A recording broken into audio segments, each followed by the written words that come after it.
វីដេអូ full ហ្នឹងហើយបិទអាមិញបាទថ្មីហ្នឹងហ្នឹង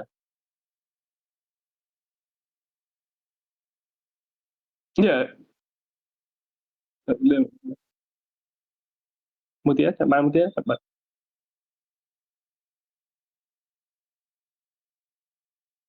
3 4មកវាអត់នេះទេឃើញអត់ទេ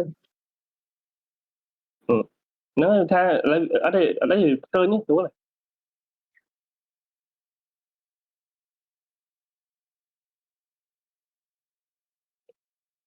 ហើយចាំមើលបានមួយទៀត3 4ទៀតណាពេលវាណាវាតាក់មួយវាប្រើ skill ហ្នឹងច្បាស់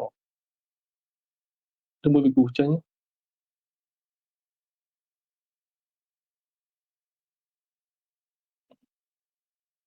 នេះ